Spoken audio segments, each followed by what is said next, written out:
আমি আপনাদেরকে সাক্ষী রেখে চট্টলার এই উন্মুক্ত ময়দানে আজকে ঘোষণা দিচ্ছি, আমি জামাতে ইসলামের ছোট্ট এক দায়িত্বশীল, কিন্তু আমি জামাতে ইসলামের বিজয় চাই না। আমি এদেশে 18 কোটি মানুষের বিজয় চাই।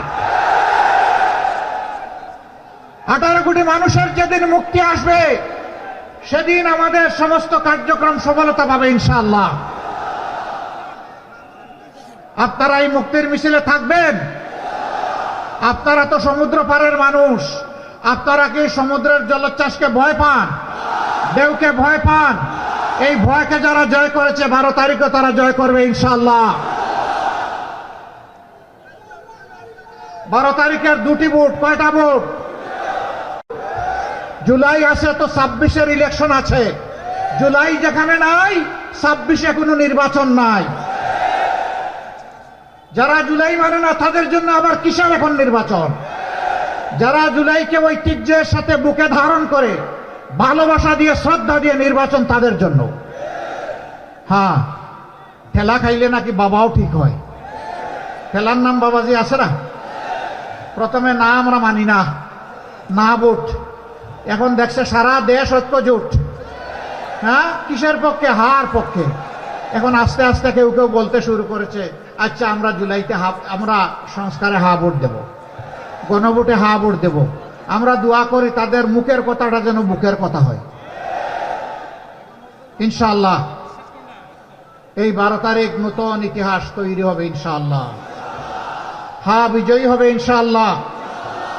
এরপরের ভোটটা ন্যায় ইনসাফ ভিত্তিক সমাজ গঠনের জন্য। 11টা দলের 11টা প্রতীক আছে। আমরা কোন দলকে আমাদের পেটে হজম করি নাই। এটা একটা দলকে অপমান করার শামিল। আমার সাথে তুমি ঐক্য বেঁধেছো, আমি এখন বলবো যে আসো আমার পেটের ভিতরে ঢুকে যাও, এটা ওই দলটার প্রতি অপমান। আমরা এটা করি নাই। সব দল আমরা নিজের প্রতীকে নির্বাচন করছি আলহামদুলিল্লাহ। এখানকার 4টা আসন, খাগড়াছড়ির 1টা আসন। এই 5টা আসন মেহরবানি করে চট্টলাবাসী আমাদেরকে উপহার দিন।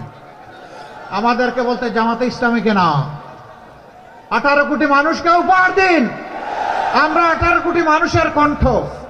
আমরা পুত্রহারা মায়ের কণ্ঠ, পুত্রহারা বাবার কণ্ঠ, স্বামীহারা স্ত্রীর কণ্ঠ, বাবাহারা এতিম সন্তানের কণ্ঠ, আয়না করে বন্দী হওয়া লোকগুলোর কণ্ঠ, মায়ের ইজ্জত যার হারিয়েছেন সেই মাদের কণ্ঠ আমরা। আমাদেরকে মেহরবানি করে আপনাদের ভোটগুলা দিন। আমরা কথা দিচ্ছি ইনশাআল্লাহ তাআলা আজিম আমাদের উপর আস্থার প্রতিদান আমাদের সমস্ত শক্তি দিয়ে আমরা দেব ইনশাআল্লাহ। চট্টলাবাসী, এখানে অনেক ব্যাপার আছে। এটাকে গর্বের চট্টলা হিসাবে গড়ে তোলার প্রয়োজন আছে।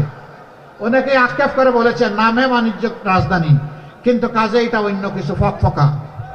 কিছু মানুষ যুগ যুগ ধরে এই বন্দরকে বিক্রি করে কপাল বানিয়েছে। আগামীতে এই সুযোগ আর দেওয়া হবে না ইনশাআল্লাহ।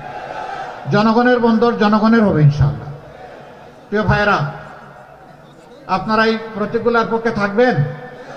আমার একটা অনুরোধ, যেখানে যে প্রতীক আমরা যার হাতে তুলে দেব তার পক্ষেই চাপায় পড়বেন ইনশাআল্লাহ। আমরা সবাই মিলে এখন থেকে মনে করবেন একটা মাত্র দল। প্রতীক যেটাই হোক, দল আমাদের একটা মনে করেই আমাদেরকে লড়তে হবে ইনশাআল্লাহ। এই লড়াইয়ে আমার বিজয় হবে ইনশাআল্লাহ তাআলা।